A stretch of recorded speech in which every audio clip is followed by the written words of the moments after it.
الحمد لله نحمده ونستعينه ونستغفره ونعوذ بالله من شرور أنفسنا ومن سيئات أعمالنا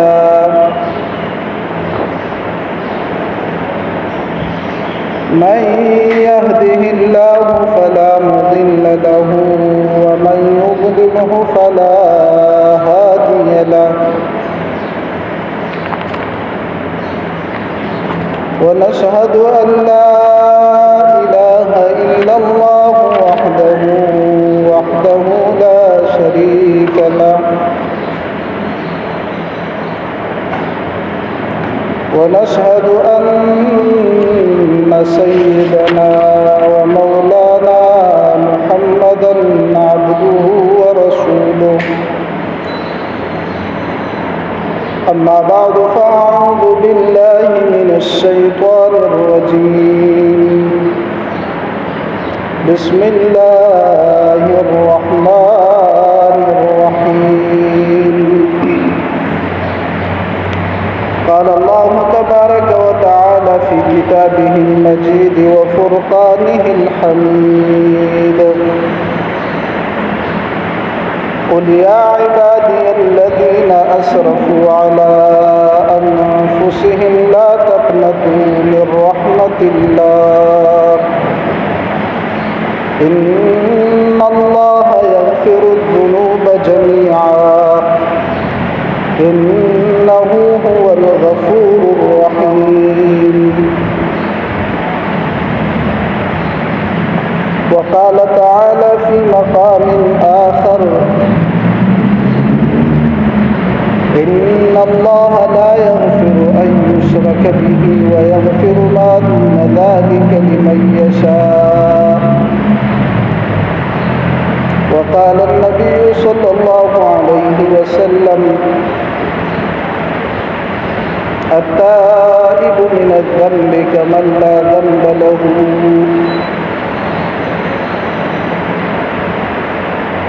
صدق الله العظيم وصدق رسوله النبي الكريم ونحن على ذلك لمن الشاهدين والشاكرين والحمد لله رب العالمين درود شریف ہوئے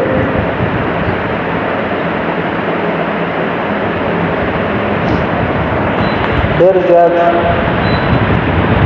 معزز سامعین و حاضرین مجلس و عوریدین کو اللہ تعالی قد اخبر مخلوقاتوں کی انسان سره د دې چې اشرف المخلوقات پیدا کړی او سره د دې چې د دنیا دا اختیار چې کوم دی نو د الله تعالی انسان ته ورکړی دی د دنیا د حکومت انتظامی امور دا ټول الله تعالی انسان ته تصرف کې ورکړي دي خو د دې سره سره د انسان تبارک اللہ تعالی فرمائی کہ وخلق الانسان ضعیفا انسان کمزور پیدا کړی شوی دی د دې انسان نه ډېر تکړه مخلوقات نور په دې کائنات کې شته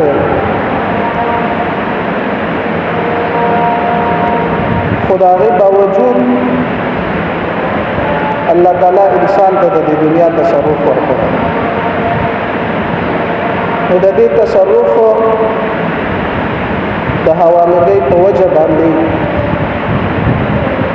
الله تعالی بیا د انسانانو لپاره یو دستور آیین نظام حیات د ژوند د تیرولو ضابطه او د بسنګ د خپل سلک شانتي ژوند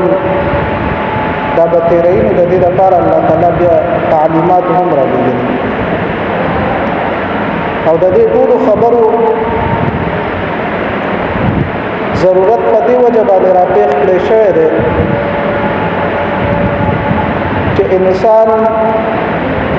دته الله تعالی اختیار ورکړی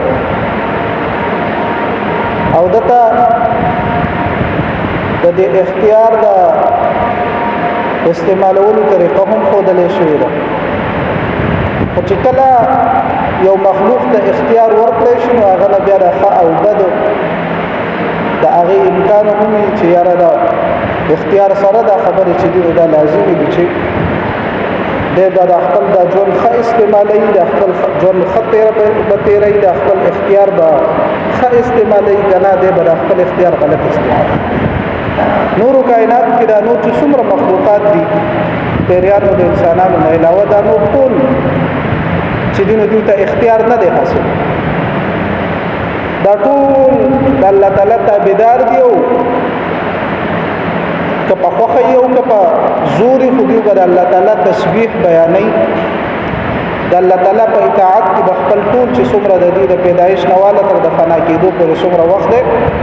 هغې ټول کې به دا ټول کائنات او دا ټول مخلوقات چې دي نو دا به د الله تعالی خبره مني کمې ورځ نه چې الله تعالی نور پیدا کړی دی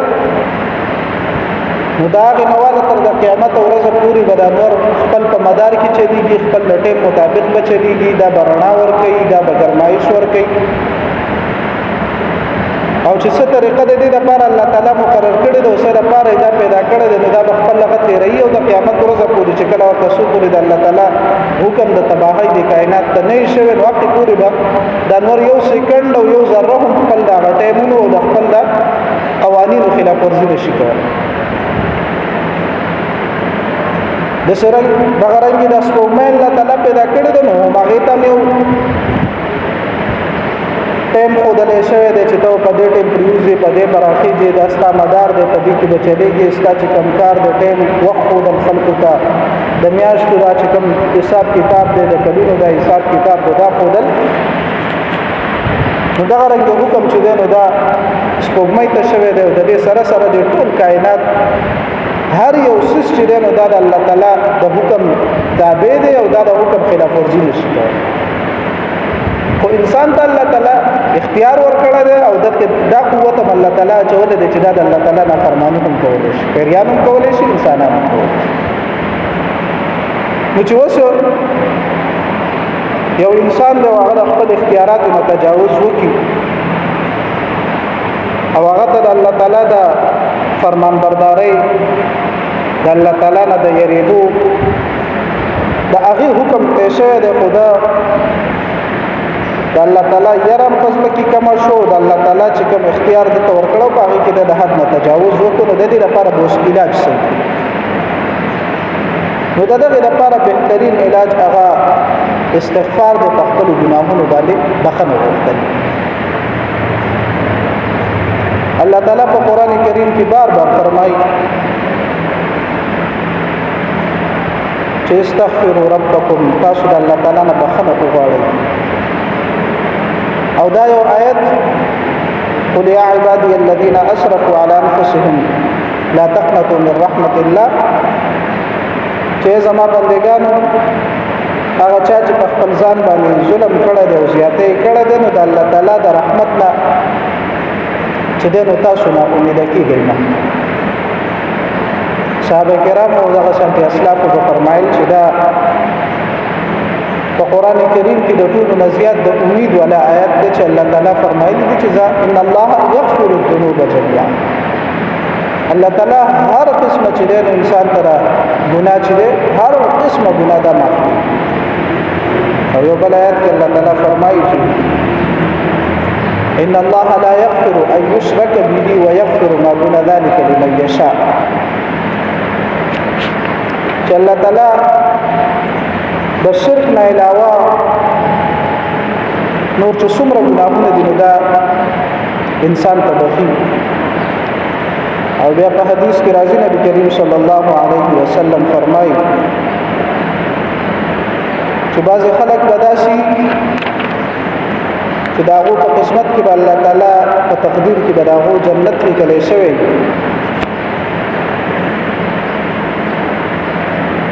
خو چون کې هغه عملونه به دومره نه کړي چې هغه جنت ته په دې باندې لاړ شي نو د قیامت پر ورځ باندې الله تعالی راوغواړي او ورته وایي تا دا ژوند خپل څنګه تیر کړو هغه انسان به ورته عرض وکړي چې الله تعالی بس ستا نافرمانۍ کې تیر شوی که د پلانکي ګناه مې کړې ده دې ګناهونو کې تیر شوی چونکې د هغه قسمت او تقدیر کې الله تعالی جنت لیکلی فرشتو ته به وویلی شي حکم به وکړی شي چې د بدۍ چې دي نو دا بد اعمال دا په نیکو باندې بدلې دي نو دغه انسان فرشتې به یو څو غټ غټ ګناهونه راوالي او هغه چې په نیکو باندې بدلې دي هغې نه به ډېرې لوی نیکۍ جوړې شي نو چې کله تله د میزان کې هغه کېښودی شي نو د ده نیکو دا چاپړی به په دغې ذریعې سره دا دروند شي او دی به د جنت تلو چې دی نو هغه به قابل شي دی به د خوشحالۍ او ډېرې زیاتې د امید د وجې نه به دی به وایي چې یاره ای الله یا به فرشتو ته ووایي چې زما پلانکۍ غټه غټه ګناه هم پاتې ده پلانکۍ غټه ګناه هم پاتې ده داسې نه دی به بیا نور هم د خپل ډېر لوی لوی ګناهونو اقرار وکړي چې دا هم بدل کړی شي او الله تعالی پرې ماله درجې راکړي چې ان الله لا یغفر ان یشرک به ویغفر ما دون ذلك لمن یشاء چې الله تعالی شرک نه بخي او د شرک نه علاوه چې څومره ګناهونه دي نو دا الله تعالی معاف کوي نو دا یو صورت دغه ورکې دی چې کوم په دغه صحیح حدیث کې نبی کریم صلی الله علیه وسلم موږ تاسو ته فرمایلی خدای دې سره سره دا فضل او کرم دا به پس خاص خلکو باندې کیږي عام طور باندې د الله تعالی سنت او طریقه دا ده او په دې باندې د ټول علماء کرام او د فقها کرام او د اسلاف اتفاق دی چې انسان کله ګناه وکړي نو دی به د خپل ګناه نه معافي ضرور غواړي د باندې دا معافي غوښتل چې دی دا واجب او فرض دی او د هغې لپاره بیا علماء کرام شرایط لیکلي دي چې د ټولو نه اول به د انسان خپل په دې ګناه باندې چې دی نو خفه به د زړه به په دې خپه چې یاره ما نه خو د الله تعالی نافرماني شوې ده دا ډېر غلط کار شوی دی ځکه چې د الله تعالی مخې ته به تللو هم غواړي او کوم انسان چې د الله تعالی د ملاقات او د الله تعالی ته د مخامخ کېدو د میدان محشر د هغه منظر نه یره اختیار کړي نو الله تعالی بیا هغه له دوه جنتونه ورکوي الله تعالی په قرآن کریم کې فرمایي ولمن خاف مقام ربه جنتان وسوق چې الله تعالی مخې ته د ودرېدو نه ویرېده هغه الله تعالی هغه له بیا دوه جنتونه ورکوي نو ولنې شرط پکې علماء کرامو دا بیان کړی دی چې دا انسان به په خپل ګناه باندې به خفه دیم شرط علماء کرامو دا بیان کړی دی چې د دې سره سره په خپل ګناه باندې به خفه هم یو دا به دا اراده کوي چې دی به آینده ژوند کې دا ګناه دوباره نه کوي په دې نیت سره توبه ایستل چې زه اوس په توبه وباسم بیا به ګناه وکړم یا په دې نیت سره ګناه کول چې زه اوس خیر دی اوس به ګناه وکړم او بیا به وروسته توبه وباسم نو دا چې دی دا نیتونه ټیک نه دي نو د دې سره سره انسان به دا نیت هم او دا اراده به پکې هم ساتي چې دې ګناه ته به دا دوباره هیڅ چرې هم رجوع نه کوي او کچر بالفرض او تقدیر د انسان نه دوباره خطا وشي دوباره بیا دغه ګناه وکړي نو دا هغې هم ورته الله تعالی بیا معافي کوي خو چې کله پکې دغه اراده نه وي علماء کرامو دغه دوه شرایط دا د هغه ګناهونو دپاره لیکلي دي چې کوم د حقوق الله سره متعلق دي د الله تعالی حق پکې ده کله الله تعالی حق دا دی چې فرض لمونځونه الله تعالی فرض کړي دي هغه دې ادا کړی شي روزه الله تعالی فرض کړی ده هغه انسان ونیسي او د هغې حقوق ادا کړي حج د بیت الله الله تعالی فرض کړی دی چې کوم خلکو ته طاقت دی او د هغې د سفر او د لارې انتظام د هغې خرچ د هغې طاقت لري نو په کار د هغه باندې ژوند کې یو ځل حج فرض دی دغه رنګه جهاد فی سبیل الله الله تعالی فرض کړی دی الله تعالی موږ او تاسو نه د خپل جان مطالبه هم کوي چې تاسو نه خپل ځان او خپل نفس کې دې نه راکړي د هغې په بدله کې الله تعالی د جنت وعدې کړي دي نو دا جهاد فی سبیل الله فرض دی دا د الله تعالی حقوق نو چې په دې کې د انسان نه کوتاهي شوي نو هغې لپاره دغه شرایط دي چې دا به خفه وي او دا عزم به ځان سره وکړي چې د ګناه ته به انسان دوباره کله هم بیا رجوع نه کوي او چې کوم ګناهونه هغه د حقوق العباد سره متعلق دي نو د هغې باره کې به دغه سره د دغه دوه شرایطو یو دریم شرط باندې چې د هغه انسان نه معافي وغوښتلی شي چې چا سره څه ظلم کړی شوی دی د چا غیبت کړی شوی دی په چا الزام لګولی شوی دی چا ته مالي نقصان ورکولی شوی دی چا ته جاني نقصان ورکړی شوی دی یا دغه رنګې ګاونډګریت کې چا ته نقصان ورکړی شوی څه قسمان چې چا ته څه ضرر رسولی دی چا نقصان رسولی دی نو دا انسان به د هغه انسان نه هم معافي غواړي نو الله تعالی به بیا معاف کوي او د دې جهاد فی سبیل الله کې چې کوم انسان شهید شي د هغې باره کې حدیث کې راځي چې الله تعالی دا وینه چې دنو د ازمکه د لانه رسیدلی چې د ټول ګناهونه معاف شي الا الدین مگر قرض دلته کې بیا علماء کرام دا فرمایي چې یوازې د دې نه قرض نه دی مراد بلکې څومره حقوق العباد چې په د باندې پاتې دي نو هغه بیا دته نه معاف کیږي نو د دې وجې نه الله تعالی موږ تاسو ټول کمزوري پیدا کړي او سره د دې چې موږ خپل کوشش مطابق نیک اعمال هم کوو خو د ګناه چې کله انسان پیغمبر نه نو دنه به ګناه کیږي او چې ګناه موږ تاسو نه کیږي نو د هغې لپاره علاج موږ تاسو ته الله تعالی د استغفار ښودلی دی موږ تاسو په خپل ژوند کې ډېر ډېر استغفار وایو ځکه نبی کریم صلی الله علیه وسلم په یو حدیث کې راځي چې نبی علیه الصلاۃ والسلام وفرمایل چې زه او یا ځله په ورځ کې استغفار وایم بل حدیث کې راځي چې زه سل ځله استغفار وایم نبی کریم صلی الله علیه وسلم با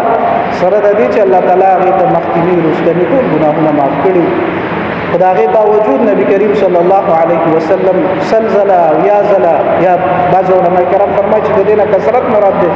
صرف سله او یا نه دي مراد دومره زله نبی کریم صلی الله علیه وسلم استغفار وکړي په کار د چې موږ تاسو هم د الله تعالی طرف ته رجوع او کوشش دا وکړو چې زموږ تاسو نه حقوق الله کې څه کمې پاتې شي او نه حقوق العباد کې څه کمې پاتې شي او د دې سره سره چې کومې خطاګانې یا کم کمزورتیاګانې کېږي هغې باندې به موږ تاسو